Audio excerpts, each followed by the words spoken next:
Good morning students. आज हम करने जा रहे हैं अपनी worksheet number 59 subject science class 9th। हमारी डेट 23 नवंबर के लिए। तो चलिए शुरू करते हैं। आज की वर्कशीट में हम पढ़ेंगे स्ट्रक्चर ऑफ द एटम। जो एटम होता है उसका स्ट्रक्चर कैसा होता है।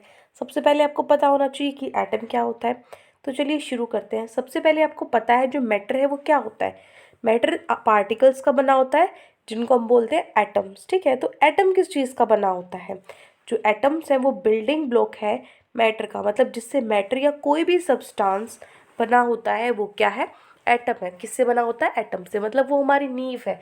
जिस तरीके से आपने बायो में पढ़ा होगा कि जो हमारी बॉडी है, बॉडी की जो बिल्डिंग ब्लॉक है वो क्या है, सेल्स है। सेल से पूरी बॉडी बनी होती है। उसी तरीके से कोई भी मैटर है, कोई सब्सटेंस, कोई भी चीज़ है, वो किससे बनी होती है, एटम से बनी होती है। एटम क्या है, ये स्मॉलेस्ट यूनिट है मैटर की। ठीक है, जो मैटर है उसकी सबसे छोटी इकाई है ये, जो किसकी बनी होती है, 3 सब एटॉमिक पार्टिकल्स की बनी होती है। मतलब एटम्स के अंदर 3 सब एटॉमिक पार्टिकल्स, 3 पार्टिकल्स होते हैं जिसको हम बोलते हैं प्रोटॉन, न्यूट्रॉन और इलेक्ट्रॉन। बहुत सारे साइंटिस्ट हैं जिन्होंने बहुत सारे एटॉमिक मॉडल्स निकाले, उनको एक्सप्लेन किया, स्ट्रक्चर एक्सप्लेन किया एटम का, किस तरीके की बनावट होती है एटम की, किस तरीके से एटम के अंदर क्या क्या होता है, ताकि हम अच्छे से बेटर अंडरस्टैंडिंग अच्छे से समझ सके अरेंजमेंट को इन सब एटॉमिक पार्टिकल्स के एक एटम के अंदर किस तरीके से ये प्रोटॉन्स इलेक्ट्रॉन्स अरेंज है, न्यूट्रॉन्स कैसे अरेंज है एक एटम के अंदर। ठीक है, तो वो हमें पढ़ने हैं, मॉडल्स भी हमें पढ़ने हैं, उनकी लिमिटेशंस भी पढ़नी है। तो चलिए शुरू करते हैं। देखो, कैथोड रे एक्सपेरिमेंट। सबसे पहले कैथोड रे एक्सपेरिमेंट में क्या था, सबसे पहले आपको याद होना चाहिए, ये आपको लर्न करना है कि जो जे थॉमसन था उसने डिस्कवर किया था एग्जिस्टेंस ऑफ इलेक्ट्रॉन की। जो एटम है उसके अंदर इलेक्ट्रॉन्स एग्जिस्ट करते हैं। ठीक है, कौन है वो साइंटिस्ट, जे थॉमसन। ये नेम आपको लर्न होना चाहिए, बहुत इंपॉर्टेंट है। उसके बाद he did this by using a cathode ray tube. उसने ये किया किससे, कैथोड रे ट्यूब को यूज करके, which is a partially vacuum seal tube with a cathode on one and. जो क्या है, एक पार्शली वैक्यूम, मतलब कंप्लीटली वैक्यूम नहीं है, पार्शली वैक्यूम है, जिसको सील किया गया है एक ट्यूब को दोनों तरफ से बंद करके, with a cathode on one and, एक तरफ जिसके क्या लगाया गया है, कैथोड लगाया गया है। That created a beam of electrons, जो एक इलेक्ट्रॉन की बीम को क्रिएट करती है, जो ट्रैवल करते हैं अथोड किसकी तरफ, अनोड की तरफ। ठीक है, जो दूसरे एंड पे लगा हुआ है ट्यूब की। एक तरफ क्या है, एक तरफ कैथोड है और दूसरी तरफ क्या है, एनोड है। ठीक है, तो कैथोड से जो इलेक्ट्रॉन्स है वो मूव करते हैं किसकी तरफ, एनोड की तरफ। ठीक है, अब देखो, जो एयर है इस चैम्बर के अंदर, इसके अंदर जो हवा है वो एक हाई वोल्टेज हमने क्या किया, इसमें अप्लाई किया है, and electricity flows through the air. और एयर में जो इलेक्ट्रिसिटी है वो फ्लो करती है। इलेक्ट्रॉन्स है तो आपको पता है जो इलेक्ट्रिसिटी है वो कैसे काम करती है, इलेक्ट्रॉन्स के अपोजिट डायरेक्शन में हमारा करंट जाता है ना। तो इलेक्ट्रॉन्स है तो इलेक्ट्रिसिटी क्या हो रही है, फ्लो हो रही है from negative electrode to positive electrode. कहाँ से कहाँ, नेगेटिव से पॉजिटिव जाती है। ठीक है, इलेक्ट्रिसिटी कैसे फ्लो कर रही है, नेगेटिव इलेक्ट्रोड से पॉजिटिव इलेक्ट्रोड। जो ये एक्सपेरिमेंट है ये दिखाता है कि जो एटम है वो सिंपल नहीं है, इंडिविजिबल पार्टिकल है, एंड कंटेन्ड एटलीस्ट वन सब एटॉमिक पार्टिकल। अकेला पार्टिकल नहीं है, इसमें कम से कम एक सब एटॉमिक पार्टिकल है साथ में, जिसको क्या नाम दिया गया, इलेक्ट्रॉन नाम दिया कि। ठीक है, अब इलेक्ट्रॉन की कैरेक्टरिस्टिक्स क्या है, क्या क्या विशेषताएं हैं उसकी। तो देखो, सबसे पहले जो इलेक्ट्रॉन है वो नेगेटिवली चार्ज है, सबको पता है, सब atomic particle of an atom. Atom का जो नेगेटिव चार्ज वाला जो पार्टिकल है वो क्या है, इलेक्ट्रॉन है। बहुत छोटे हैं ये, वेरी स्मॉल। जो मास है इलेक्ट्रॉन का is consider to be negligible, उसको ना बराबर माना जाता है, और इसका चार्ज क्या है, -1। ठीक है, जो सिंबल है इलेक्ट्रॉन का वो क्या है, इलेक्ट्रॉन को हम ई लिख के ऊपर माइनस लगा देते हैं, क्योंकि वो क्या होता है, माइनस का चार्ज उसके ऊपर होता है। ठीक है, अब आते हैं हम किस पर, Thomson's model of an atom. ये Thomson's model of an atom भी बहुत इंपॉर्टेंट है, बहुत अच्छे से आपको इसके सारे पॉइंट्स पढ़ने हैं और लिमिटेशंस भी। अब देखो, जोसेफ जॉन थॉमसन है वो फर्स्ट था जिसने प्रपोज किया था model structure of an atom. जो एटम है उसका जो स्ट्रक्चर है उसको एक मॉडल के रूप में इसने दिखाया था। क्या क्या उसने अपने मॉडल में दिखाया, देखो, he proposed a model of an atom be similar to that of Christmas pudding watermelon.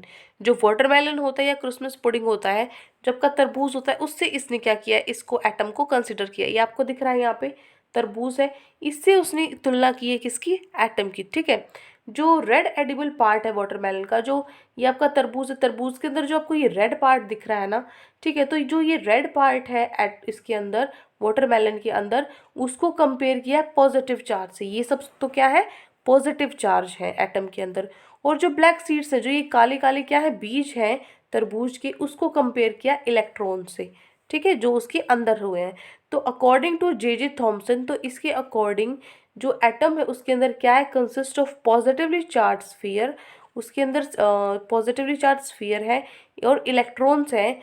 Just like seeds are embedded in the red edible part, जिस तरीके से जो रेड पार्ट है उसके अंदर जो बीज है वो मौजूद है, उसी तरीके से उसके अंदर इलेक्ट्रॉन, एटम के अंदर इलेक्ट्रॉन मौजूद है, ठीक है। एडिबल पार्ट ऑफ वाटरमेलन और cherries nuts are in the Christmas pudding, जिस तरीके से क्रिसमस पुडिंग के अंदर चेरीज होती है, नट्स होती हैं, उस तरीके से भी आप एग्जाम्पल ले सकते हो तरबूज का या क्रिसमस पुडिंग का। उसके बाद the negative and positive charges are equal in magnitude. जो अब इसके अंदर जो तरबूज है या जो एटम है, एटम के अंदर पॉजिटिव नेगेटिव दोनों चार्ज होते हैं, तो वो जो पॉजिटिव और नेगेटिव चार्ज होते हैं वो इक्वल होते हैं मैग्नीट्यूड में, ठीक है, उनका मैग्नीट्यूड सेम होता है। इसीलिए जो एटम है वो एज अ होल क्या होता है, न्यूट्रल होता है, मतलब उस पर कोई चार्ज नहीं होता, क्योंकि जितने पॉजिटिव चार्ज होते हैं उतने नेगेटिव हो जाते हैं, जिसके कारण क्या हो जाते हैं, कैंसिल आउट कर देते हैं और वो जीरो हो जाता है उसका चार्ज। अब आता है limitations of J Thomson's model of an atom. क्या क्या लिमिटेशंस है, क्या क्या खामियां थी, तो देखो जो ये मॉडल है ये एक्सप्लेन नहीं कर पाया रिजल्ट बाकी एक्सपेरिमेंट्स के जो बाकी साइंटिस्ट ने किए थे, ठीक है, उनके जो रिजल्ट्स हैं उनको ये प्रूव नहीं कर पाया, रॉन्ग प्रूव नहीं कर पाया या सही प्रूव उनको एक्सप्लेन नहीं कर पाया वो, ठीक है, उनके रिजल्ट्स को। दूसरा, it did not provide any experimental evidence and was established more on imagination. ये ज़्यादातर इमेजिनेशन पे ज़्यादा निर्भर था, ठीक है, मतलब इस सोचा, ये ऐसा सोचा गया था, ठीक है, उसका कोई पर्टिकुलर प्रूफ नहीं था, एक्सपेरिमेंटल एविडेंस नहीं था, कोई सबूत नहीं था, सिर्फ उसको इमेजिन किया गया था कि ऐसे इस तरीके से एटम के अंदर कोई ना कोई चार्ज ज़रूर है और इक्वली है। ये पूरा मॉडल क्या किया था, इमेजिनेशन किया गया था। अब चलते हमारे क्वेश्चन आंसर्स पे। 4 क्वेश्चन हमारी वर्कशीट में आज गिवन है, तो चलिए स्टार्ट करते हैं। फर्स्ट क्वेश्चन है, what is the net charge of an atom. अभी अभी मैंने बताया कि दोनों में क्या होता है, नेगेटिव पॉजिटिव चार्ज होते हैं, ठीक है। तो लिखोगे what is the net charge on an atom, तो आंसर होगा आपका if an atom has an equal number of protons and electrons. अगर किसी एटम के अंदर प्रोटॉन्स और इलेक्ट्रॉन्स बराबर हैं तो उसका नेट चार्ज 0 होगा। क्यों? क्योंकि जो नेगेटिव और पॉजिटिव चार्ज है उनका मैग्नीट्यूड इक्वल होता है। और अगर उनका जो प्रोटॉन्स और इलेक्ट्रॉन्स बराबर नहीं है एटम के अंदर तो वो क्या बन जाते हैं, आयंस बन जाते हैं, दे आर कॉल्ड आयंस। तो ये है हमारा क्वेश्चन नंबर 1। अब हम चलते हैं हमारे क्वेश्चन नंबर 2 पे। क्वेश्चन नंबर 2 देखिए, क्वेश्चन 2 है आपका, हु डिस्कवर्ड द इलेक्ट्रॉन। जो इलेक्ट्रॉन है किसने डिस्कवर किया, right the characteristics of the electron. Electron की कैरेक्टरिस्टिक्स आपको लिखनी है, तो लिखोगे जो जे थॉम्सन है उसने डिस्कवर्ड किया एग्जिस्टेंस ऑफ इलेक्ट्रॉन्स, ठीक है। कैरेक्टरिस्टिक्स क्या है इलेक्ट्रॉन्स की, पहला जो इलेक्ट्रॉन्स है वो नेगेटिवली चार्ज है, सब एटॉमिक पार्टिकल्स हैं उसके अंदर, दे आर वेरी स्मॉल, जो कि बहुत छोटे हैं। दूसरा जो मास है इलेक्ट्रॉन का उसको हमने नेग्लिजिबल ना के बराबर माना है, इसका चार्ज है -1। तीसरा जो सिंबल है इलेक्ट्रॉन का वो है E-, ठीक है। तो ये है हमारा क्वेश्चन नंबर 2 का सॉल्यूशन। अब हम चलते हैं हमारे क्वेश्चन नंबर 3 पे। क्वेश्चन नंबर 3 क्या है आपका, क्वेश्चन 3 है, explain in brief Thomson's model of an atom with the help of suitable diagram. एक डायग्राम की हेल्प से आपको थॉम्सन मॉडल ऑफ एटम को एक्सप्लेन करना है। तो सबसे पहले देखो, जो जोसेफ जॉन थॉम्सन है वो फर्स्ट था जिसने इस मॉडल को, जो स्ट्रक्चर एटम का, वो निकाला, ठीक है। क्या क्या उसने पॉइंट्स लिए उसमें देखो, उसने जो मॉडल है एटम का उसको कंपेयर किया क्रिसमस पुडिंग या वाटरमेलन तरबूज से, ठीक है। दूसरा जो रेड एडिबल पार्ट है वाटरमेलन का, तरबूज का जो रेड पार्ट है उसको उसने कंपेयर किया, उसकी तुलना की positive charge in the atom, जो एटम के अंदर पॉजिटिव चार्ज होता है उससे।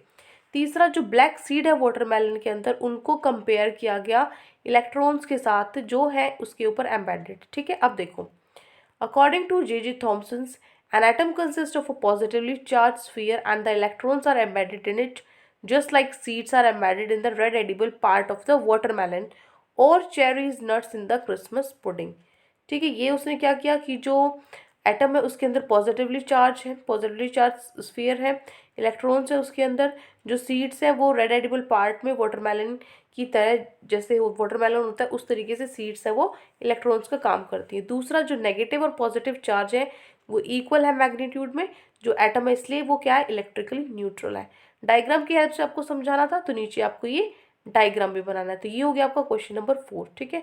तो ये आपको थोड़ा बड़ा लग रहा होगा, लेकिन ये मैंने 5 मार्क्स के क्वेश्चन के हिसाब से लिखवाया है, क्योंकि ऐसे जो क्वेश्चंस है कि ब्रीफली आपको एक्सप्लेन करना है और डायग्राम भी बनाना है, तो ऐसे क्वेश्चंस बेटा 2 या 3 मार्क्स में तो आएंगे नहीं, 5 मार्क्स में आएंगे। तो 5 मार्क्स में आएगा तो आपके पास लिखने के लिए थोड़ा ज़्यादा होना चाहिए, ठीक है। इसीलिए मैंने आपको ये थोड़ा सा बड़ा लिखवाया है। दिक्कत मानने की ज़रूरत नहीं है, अगर आपको 2 या 3 मार्क्स में भी आ जाए तो आप क्या करना, सिर्फ ये 2 पॉइंट्स लिख देना, ठीक है। ये पॉइंट्स लिख देना आप, या फिर सिर्फ ये वाला पॉइंट भी लिख दोगे 2 मार्क्स में तो भी आपका चल जाएगा, ठीक है। लास्ट के 2 पॉइंट्स आप 2 या 3 मार्क्स में लिखोगे, अदरवाइज ये क्वेश्चन आपका 5 मार्क्स में ही आता है। तो ये आपको पूरा का पूरा लिखना है, ठीक है। ये हो गया आपका क्वेश्चन नंबर 3। अब हम चलते हैं हमारे क्वेश्चन नंबर 4 पे। क्वेश्चन नंबर 4 क्या है बेटा, देखो क्वेश्चन 4 है, what was the limitations of Thomson's model of an atom. जो लिमिटेशंस क्या है थॉमसन्स मॉडल की, क्या खामियां रह गई थी, तो लिखोगे limitations of J Thomson's model of an atom क्या होंगी। जो मॉडल है वो उसने एक्सप्लेन नहीं कर पाया जो बाकी रिजल्ट है साइंटिस्ट के उनके एक्सपेरिमेंट्स को। दूसरा, इसने प्रोवाइड नहीं किया एक्सपेरिमेंटल एविडेंस, कोई एविडेंस नहीं था, ये सिर्फ इमेजिनेशन के ऊपर सब बोला जा रहा था, ठीक है। तो ये 2 पॉइंट्स है, ये 2 लिमिटेशंस है Thomson's model of an atom की। तो बच्चा ये 4 क्वेश्चंस आज आपकी वर्कशीट में गिवन थे। आई होप अच्छे से आपको 4 क्वेश्चन समझ में आ गए हैं। कोई भी डाउट है आपको क्वेश्चन आंसर्स में या पूरी वर्कशीट में, तो कमेंट सेक्शन में आप मुझे ज़रूर बताएं। और अगर आपको हमारी वीडियो अच्छी लगे तो हमारे चैनल को सब्सक्राइब करें। Thank you and have a great day.